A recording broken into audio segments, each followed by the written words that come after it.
오늘 우리 본문 말씀 함께 읽겠습니다. 사도행전 3장 1절부터 10절의 말씀입니다. 사도행전 3장 1절부터 10절의 말씀입니다.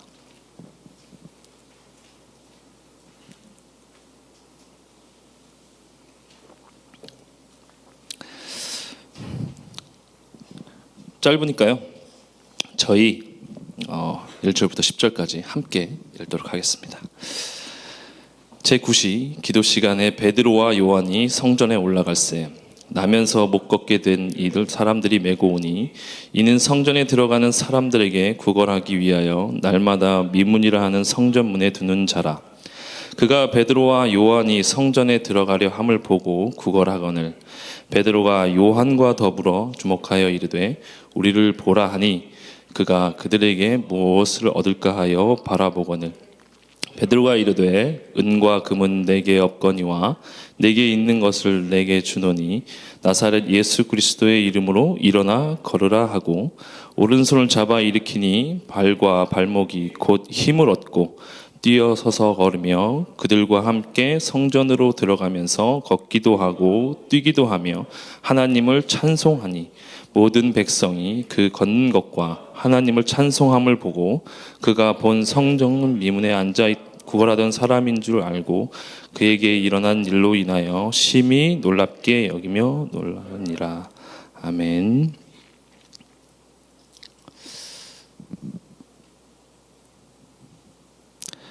하나님의 창조물인 우리 인간에게는 죄가 들어오면서 약점이 하나 생겼습니다.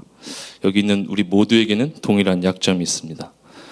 무슨 약점이냐 하면 하나님의 능력의 사이즈를 나의 믿음의 사이즈로 줄이는 약점입니다.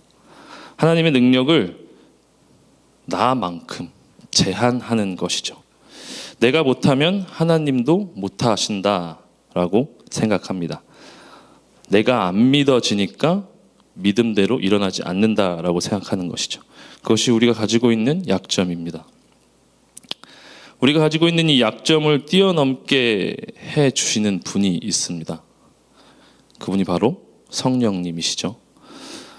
오늘 말씀을 통해서 성령이 우리에게 임하게 되면 어떤 일이 우리에게 일어나는지 배워보는 시간이 되고 또 그것을 위해 함께 기도하는 시간이 되기를 축복합니다.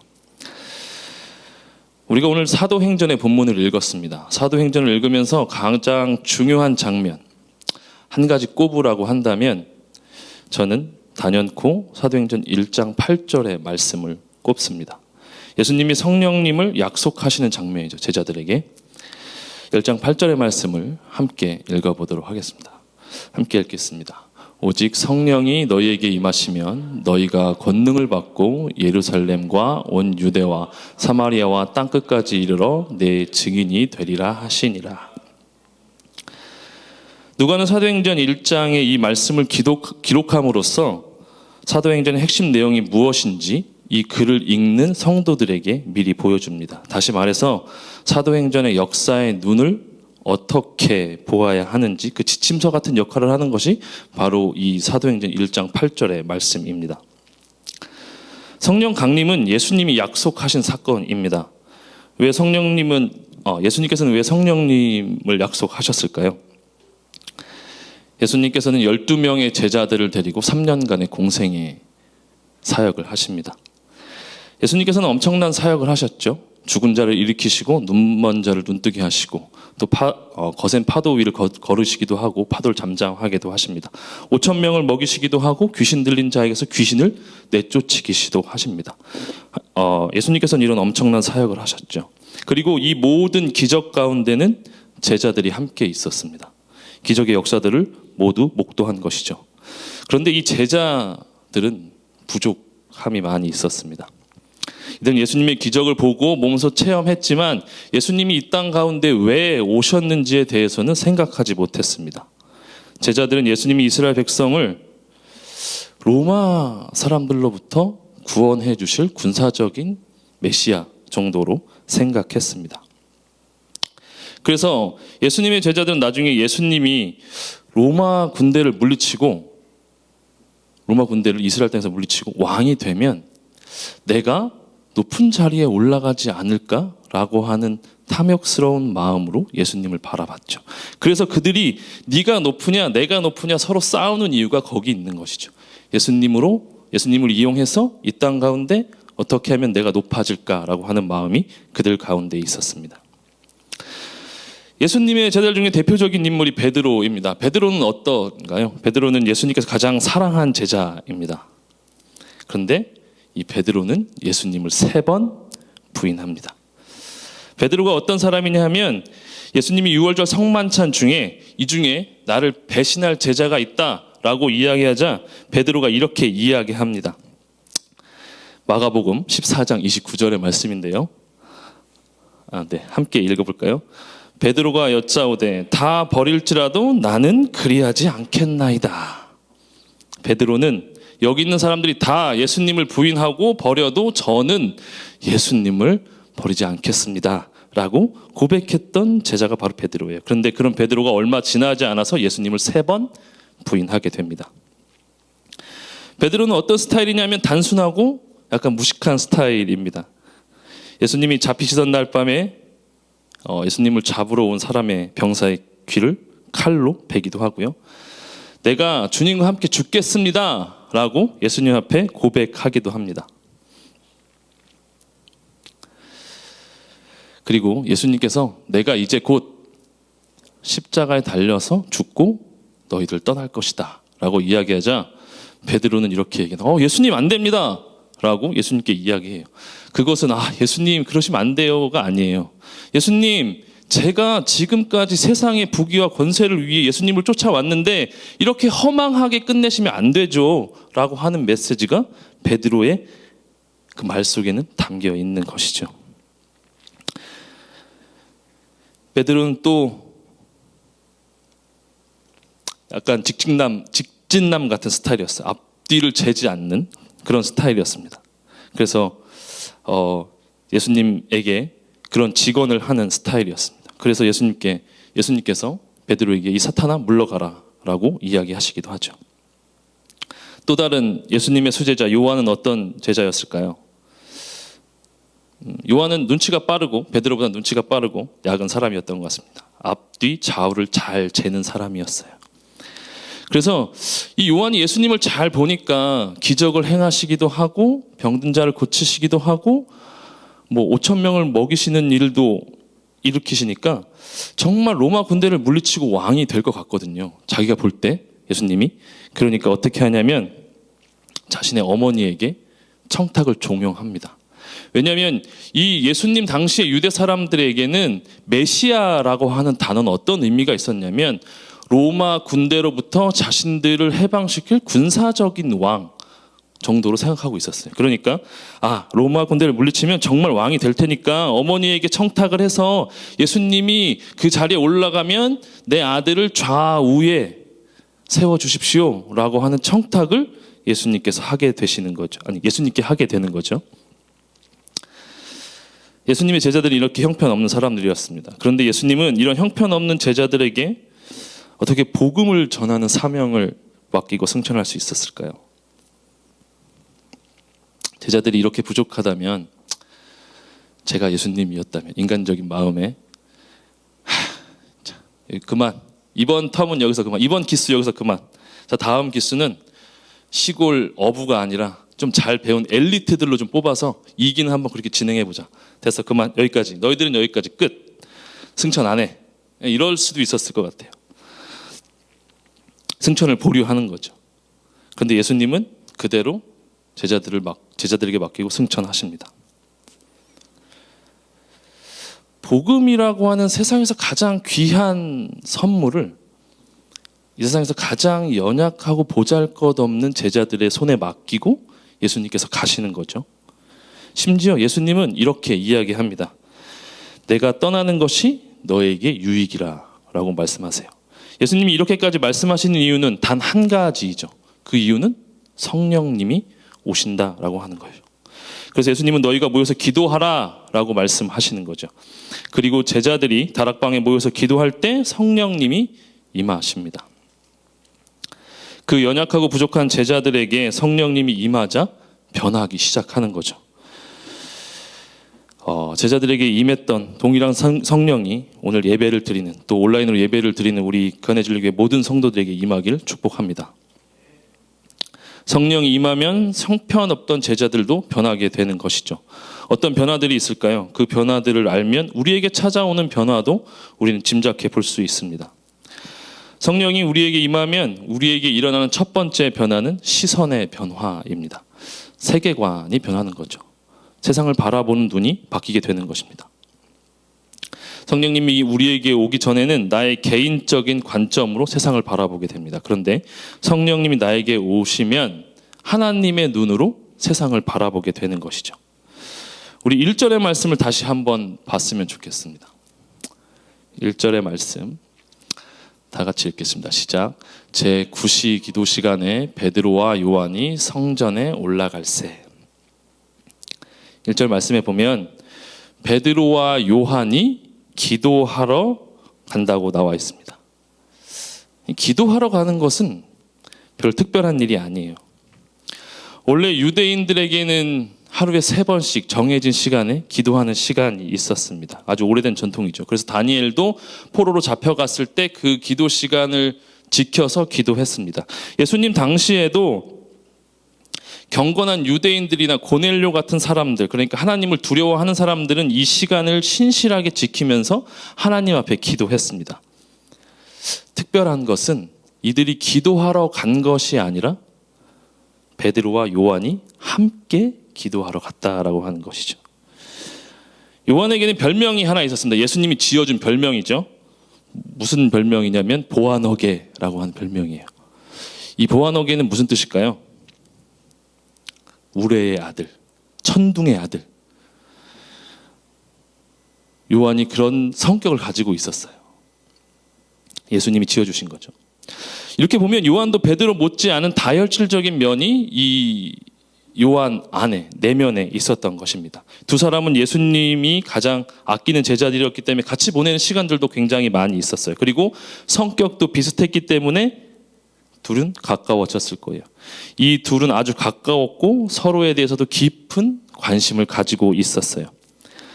그러면서도 이들에게는 보이지 않는 경쟁심이 이들 사이에 있었습니다. 그래서 예수님이 부활하신 후에 베드로에게 나타나시잖아요. 그리고 베드로에게 이렇게 물어보세요. 네가 나를 사랑하느냐? 라고 물어보시죠. 베드로가 주님이 아십니다. 이야기하세요. 다시 한번. 네가 나를 사랑하느냐? 주님이 아십니다. 대답하죠. 그러자 예수님께서 베드로에게 내 양을 먹이라 라는 말씀을 전해주시면서 베드로가 앞으로 어떻게 죽게 될지에 대해서 설명하는 장면이 요한복음 마지막 장 21장에 나오게 됩니다. 그런데 예수님이 베드로야 넌 이렇게 죽게 될 거야 라고 이야기하는데 베드로가 엉뚱한 질문을 해요. 예수님 그럼 얘는 어떻게, 요한은 어떻게 돼요? 라고 질문을 합니다. 거기 성경에 뭐라고 써 있냐면 주님 이 사람은 어떻게 되겠사옵니까? 라고 물어봐요. 경쟁자였기 때문에 이렇게 물어봤던 거. 나는 그렇게 되는데 그렇다면 내 경쟁자 요한은 어떻게 됩니까? 라고 물어보는 거예요. 왜 이런 질문을 했는지 예수님의 대답을 보면 유추해낼 수 있어요. 이들이 서로 경쟁자였기 때문에 이런 질문을 했다라는 건 예수님의 대답에 나와 있어요. 그게 너와 무슨 상관이냐? 라고 예수님께서 이야기했어요. 내가 다시 올 때까지 요한이 여기 가운데 있든지 그게 너랑 무슨 상관이냐? 너는 나를 따라오너라 라고 말씀하시는 거죠.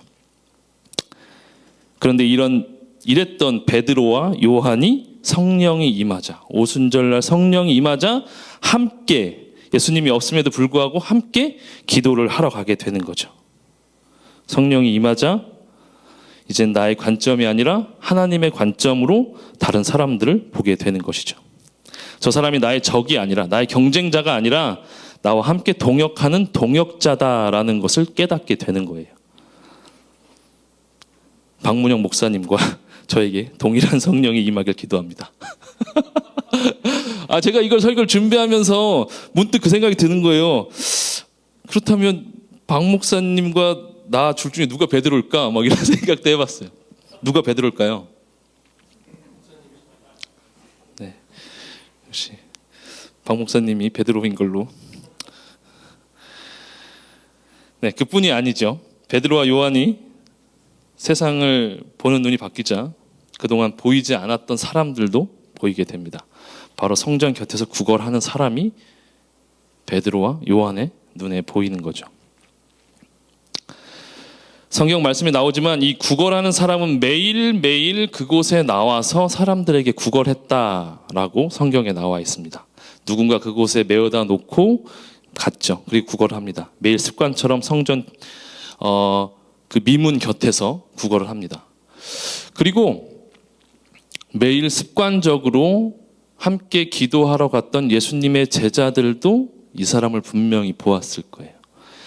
이 사람 다리가 불편한 이 사람은 다른 데 갈 수가 없었어요. 그러니까 누군가의 의지에서 그곳에서 왔기 때문에 매일 그곳에 왔을 거예요. 그리고 매일 기도하러 갔던 베드로와 요한도 매일 그 사람을 봤을 거예요. 그런데 평소에는 그냥 불쌍한 사람, 도움이 필요한 사람, 하나님의 저주를 받은 사람이라고 생각했던 그런 고정관념들이 성령이 임하자 이 사람의 필요가 보이기 시작하는 거죠. 구걸하는 사람은 날 때부터 걷지 못했다라고 성경은 이야기합니다. 그리고 이 사도행전 4장 말씀에 보면 이 사람이 40살쯤 됐다라고 이야기해요. 40살쯤 됐으면 그때 당시에 본인 스스로 경제적인 활동을 했어야 했고 책임져야 할 가족도 있었을지도 모르죠. 그런데 이 사람은 다리가 불편했기 때문에 경제적인 활동을 할 수 없었고 사람들의 의지에서 구걸하는 것이 이 사람이 최대한 할 수 있는 일이었습니다. 어쨌든 경제활동을 해서 돈을 벌어야 하루하루를 살아가는데 불편한 몸이라 그렇게 하지 못했기 때문에 여기 나와서 구걸을 하게 되는 것입니다. 그런데 베드로와 요한은 이 구걸하는 사람에 다가가서 이렇게 이야기합니다. 오늘 말씀인데요. 본 말씀 3장 6절의 말씀 함께 읽어보도록 하겠습니다. 시작. 베드로가 이르되 은과 금은 내게 없거니와 내게 있는 이것을 내게 주노니 나사렛 예수 그리스도의 이름으로 일어나 걸으라.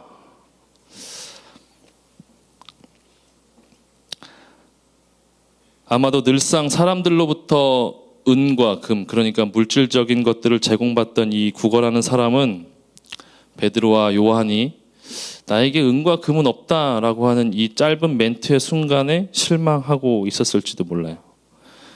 그런데 베드로와 요한은 이 걷지 못하는 사람에게 진짜 필요한 것이 무엇인지 알고 있었어요. 이 걷지 못하는 사람은 돈이 없어서 자기가 구걸하는 것도 참 힘들었죠. 그런데 이 사람을 정말 힘들게 했던 것은 무엇이냐 하면 사람들로부터 받는 손가락질이었어요. 그게 이 사람을 가장 힘들게 했던 거예요. 왜 손가락질을 받았느냐? 이때 당시에 예수님 당시에 유대 사람들에게는 다리 저는 사람, 불구로 태어난 사람들, 앞이 보이지 않는 사람들, 이런 사람들은 부정한 사람들이었어요.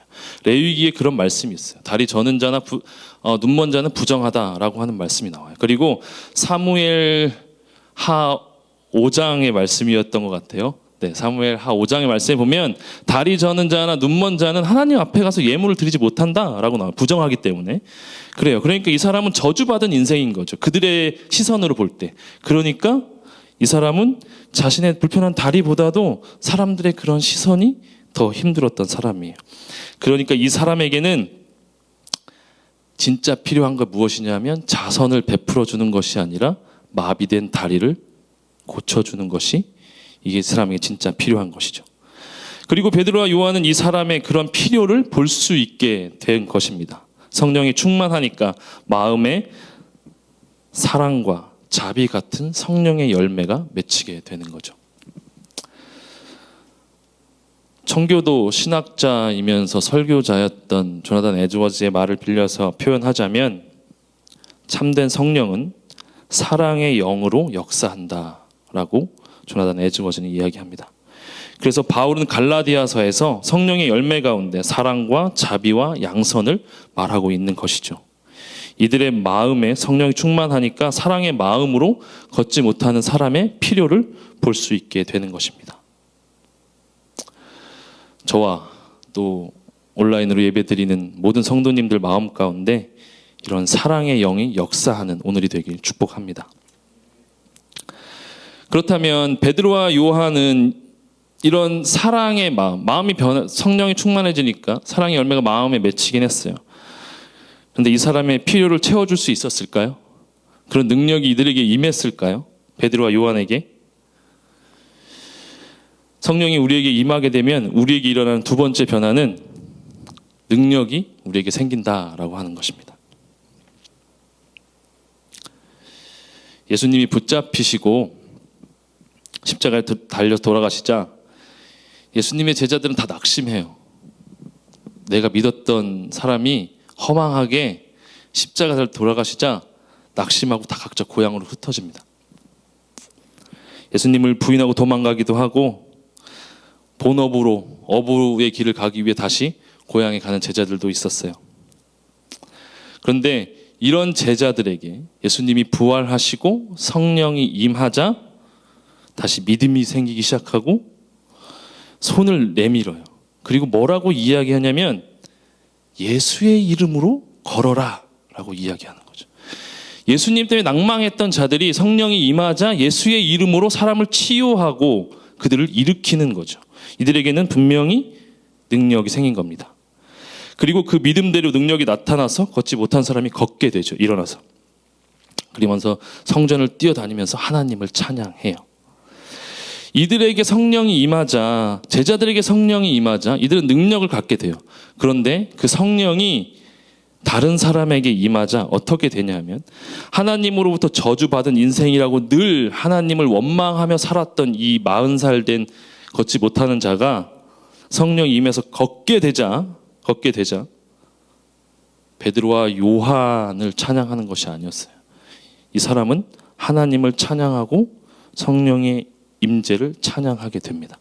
그러니까 성령의 임재는 우리에게 능력도 주지만 우리의 내면을 변화시키게 되는 거죠. 여러분에게도 이런 동일한 역사가 내면 가운데 있기를 축복합니다. 특별히 이런 능력이 교회 안에 일어나기를 기도합니다. 교회 안에 성령의 역사가 일어나기를 우리는 기도해야 합니다. 교회는 누가 이끌어 갈까요? 교회는 누가 이끌어 갈까요? 담임 목사님과 부교육자들이 교회를 이끌어 갈까요? 그러면 큰일 납니다. 교회는 성령님이 이끌어 가시는 거예요. 그리고 성령님이 교회를 이끌어 가셔야 해요. 성령님이 움직이시는 교회야말로 정말 성경적인 교회입니다. 그래서 교회는 이런 성령의 역사가 많이 일어나야 하는 것이죠. 왜냐하면 교회의 본질은, 교회가 처음 생긴 교회의 본질은 바로 성령님이기 때문이에요. 예수님이 부활하시고 모여서 기도하라라고 하는 명령을 받은 제자들은 다락방에 모여서 기도를 해요. 그리고 오순절에 성령님이 그들 가운데 임하시죠. 그리고 그들 모임 가운데 교회가 생기기 시작하는 겁니다. 그게 초대교회의 모습이죠. 그러니까 교회는 성령이 임하고 나서 생기는 거예요. 그러니까 교회의 본질은 성령님이라고 해도 과언이 아닌 거죠. 오순절 성령이 임하자 베드로와 요한 두 사람이 함께 정해진 시간에 기도하러 가게 되잖아요. 두 사람이 공동체를 이루며 기도하는 거예요. 성령이 임하자. 그게 교회의 모습인 거예요. 사람이 많아야 교회가 아니잖아요. 두 명이 모여서 함께 기도하면 그게 교회의 모습인 거죠. 초대교회의 모습이 그런 모습이었던 거죠. 이 모습이 바로 초대교회의 모습입니다. 사도행전에 보면 복음을 증거하는 증인들의 내용이 나오잖아요. 그리고 이 증인들의 역할을 감당하는 대부분의 사람들은 베드로와 요한과 바울입니다. 사도 바울. 사도행전 전반부에는 베드로와 요한이 성령, 예수님의 복음을 증거하는 사람들이고요. 사도행전 후반부에 가면 이제 바울이 성령님, 예수님을 증거하는 증인으로서의 역할을 감당합니다. 그리고 이들이 복음을 전하며 복음의 증인으로서의 역할을 감당할 때 이들의 전초기지 역할을 하는 것이 있어요. 그게 교회죠. 이들은 교회를 개척하고 그 교회를 개척하는 곳을 전초기지 삼아 그 지역 가운데 복음을 전하는 일을 합니다. 그래서 교회는 성령의 증인 공동체인 거예요. 그러니까 성령님은 우리 개인의 삶에도 물론 역사합니다. 그렇지만 교회를 통해서 역사하시는 거죠. 성령님이 함께 모여서 기도할 때, 교회 가운데 기도할 때 하나님은 교회 가운데 역사하시고 우리 가운데 함께 하시는 것이죠. 그렇다면 교회 안에서 어떤 일이 일어나야 성령 충만한 교회 공동체일까요? 교회 안에서 어떤 일이 일어나야 이 교회가 성령 충만하구나 알 수 있을까? 성령님은 우리 눈에 보이지 않는데 우리가 이 교회 가운데 과연 성령이 충만한지, 성령님이 일하고 계신지 우리는 어떤 것을 보면 알 수 있을까요? 어려운 일이죠. 왜냐하면 성령을 경험하는 개개인들도 각자 다른 경험을 하고 성령님을 경험하기 때문이에요. 어떤 사람들은 기쁨으로 성령님을 경험하는 사람도 있고요. 또 어떤 사람은 하나님 앞에 철저하게 회개하고 눈물로 회개함으로 하나님의 성령을 경험하는 사람들도 있습니다. 또 어떤 사람들은 방언을 하면서 하나님을 경험하는 사람들도 있고요. 또 어떤 사람들은 무아지경에 이른 황홀경 같은 것들을 경험하면서 성령을 경험하는 사람들도 있습니다. 그런데 이것이 과연 이런 일들이 교회에서 일어난다고 해서 성령 충만한 것일까? 물론 성령 충만의 증거가 될 수도 있죠. 근데 그렇지 않을 수도 있습니다. 왜냐하면 이런 것들은 다른 종교에서도 나타나는 거예요. 티베트 불교나 샤머니즘 같은 곳에 보면 엑스터시, 그러니까 황홀경을 경험하기도 해요. 그들 스스로 예배를 하면서. 그리고 방언을 하기도 하죠. 신비주의 이슬람 교도들은 막 중얼거리면서 막 자기들끼리 이렇게 막 뱅글뱅글 돌고 중얼거리면서 막 침을 흘리고 무아지경에 들어가는 모습도 볼 수 있습니다. 그렇게 멀리 가지 않아도 우리 주변에서 일어나는 일도 있어요. 무당들이 신내림을 하는 것이나 이런 것들을 보면 그들도 종교적인 일이죠. 그들도 종교적인 체험을 하는 거죠. 그리고 그들도 귀신을 쫓아내기도 해요. 그럼 이런 것들을 성령 충만하다고 할 수 있느냐? 그렇진 않죠. 그들에겐 성령이 없으니까. 귀신도 똑같은 일을 그들 가운데 할 수 있는 것입니다. 그렇다면 교회 안에서 찬양할 때 손을 들고 찬양한다고 해서 그 사람이 성령 충만할 것일까? 물론 그럴 수 있습니다. 근데 그렇지 않을 수도 있다라고 하는 얘기예요. 기도할 때 눈물을 흘리며 큰 소리로 방언을 한다고 해서 그 사람이 무조건 성령 충만하냐? 그렇지 않을 수도 있습니다. 그렇지 않을 수도 있는 거예요.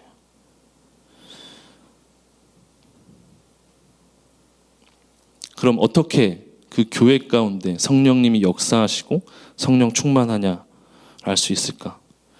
교회 안에 성령 충만함의 역사라고 확신할 수 있는 현상들이 있어요. 다른 데선 찾아볼 수 없는, 무당들은 흉내낼 수 없는 일이죠.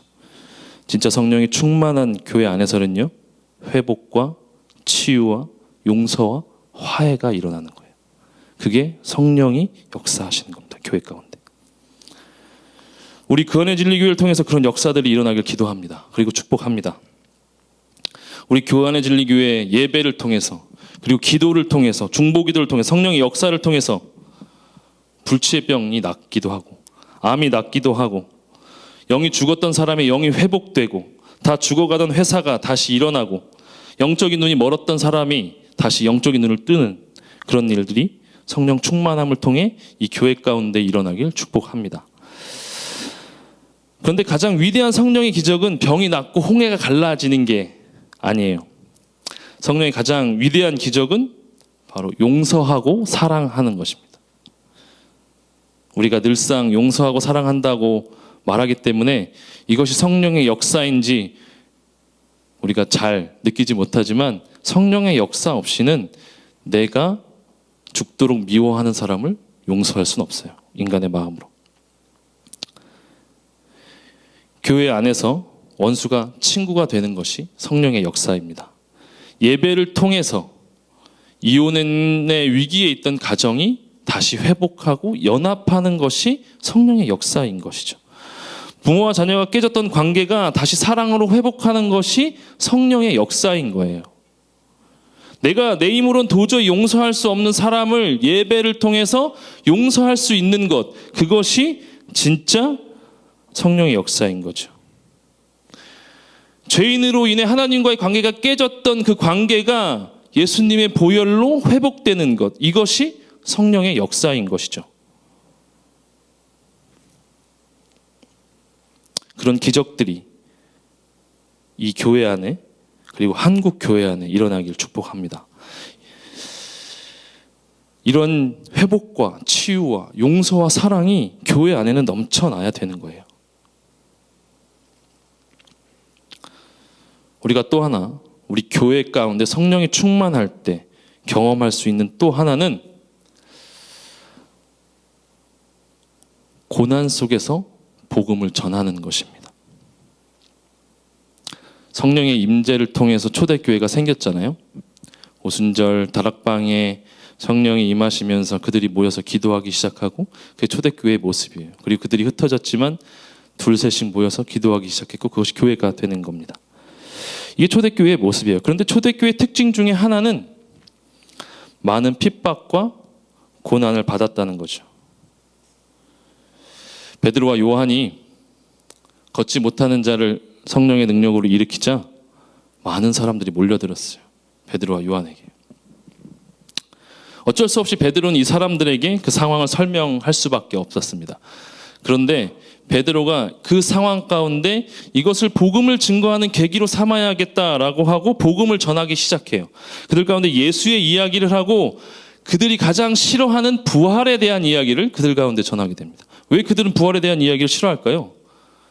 그들이 예수님을 죽였거든요. 그들이 예수님을 부활하지 않았다고 부인하고 있는 상황이거든요. 부활의 이야기를 가장 싫어하는 예루살렘의 지도자들이 그래서 이 베드로와 요한을 어떻게 하냐면 4장에 보면, 우리가 읽었던 3장 말고 4장에 보면 이들을 재판에 넘깁니다. 많은 고난과 핍박이 이들이 복음을 전할 때 이들의 삶 가운데 나타나는 것이죠.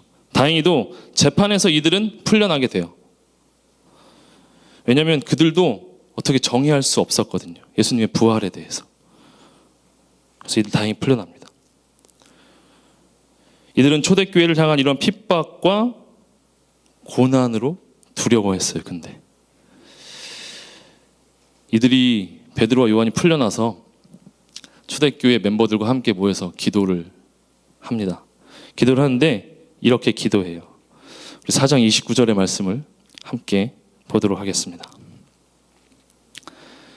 함께 읽겠습니다. 시작. 주여, 이제도 그들의 위협함을 굽어보시옵고 또 종들로 하여금 담대히 하나님의 말씀을 전하게 하여 주시옵소서. 그들의 위협함을 굽어봐 달라고 하나님 앞에 기도합니다. 그리고 뭐라고 하나님한테 간구하냐면 저희에게 담대함을 주십시오라고 하나님께 기도해요. 왜냐하면 이들이 두려웠거든요. 이들이 복음을 전할 때 이 세상 가운데 핍박과 고난이 이들도 두려웠어요. 그래서 이들이 담대함을 달라라고 하나님 앞에 기도하고 있는 것입니다. 교회는 영원히 편안한 곳이 아니에요. 진짜 교회는 고난 속에, 불 속에 들어가는 것이 진짜 교회입니다. 위기 속에 들어가는 것이, 이것이 진짜 교회예요. 주님처럼 고난을 당하는 것이 교회가 성령 충만한 것입니다. 우리는 교회에서 어려움이 오면 이렇게 생각하죠. 내가 예수님을 잘 못 믿어서 나에게 이런 일이 있나? 그래서 내가 축복을 받지 못하나? 이런 생각을 하게 돼요. 인간이라면 누구나 다. 그런데 아니에요. 그것은 고난이 축복이다라고 하는 사실을 알지 못하기 때문에 그런 이야기를 하는 거죠. 교회의 진정한 모습은 예수님의 고난에 참여하는 거예요. 그게 성령 충만한 것입니다.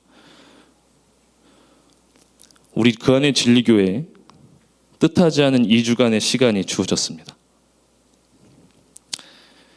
그렇다면 우리는 이 2주간의 시간을 어떻게 받아들여야 할까요?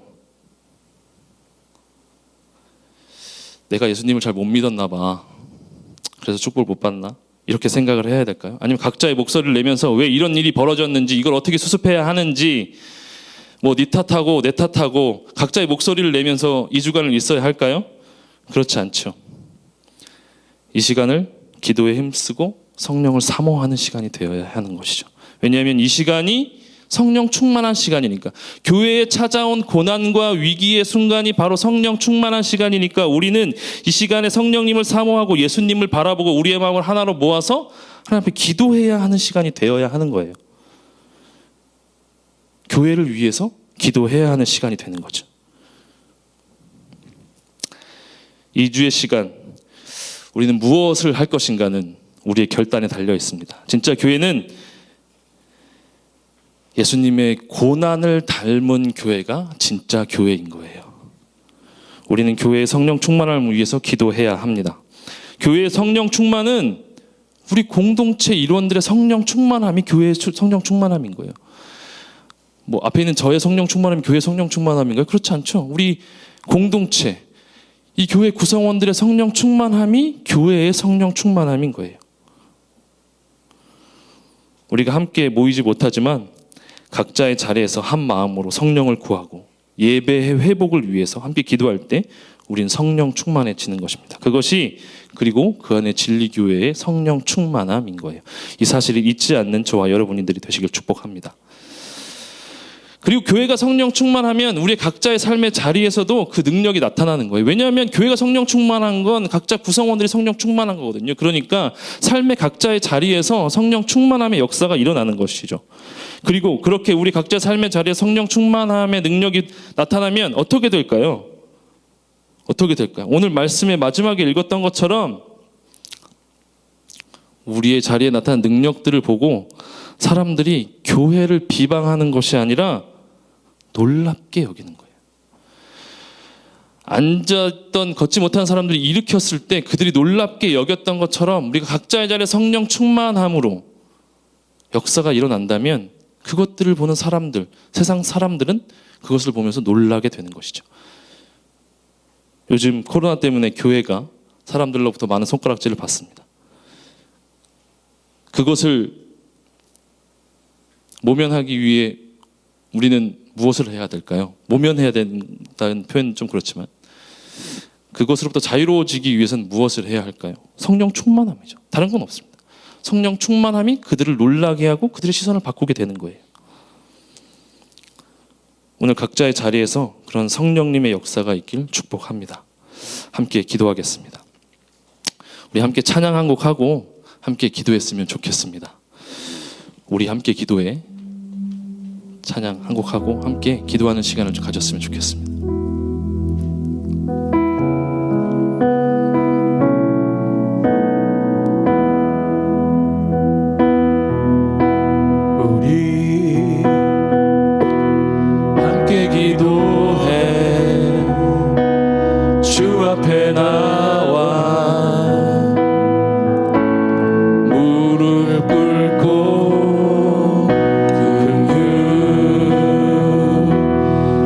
주시는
기도하길 원합니다. 오순절 그들이 한 마음으로 기도할 때 성령님이 임하셨던 것처럼 우리에게 한 마음을 주시고 우리가 어디에 있던 동일한 성령을 이 시간 부어주셔서 우리가 함께 기도할 수 있도록 이 시간 주님께서 우리를 도와달라고 함께 기도하도록 하겠습니다.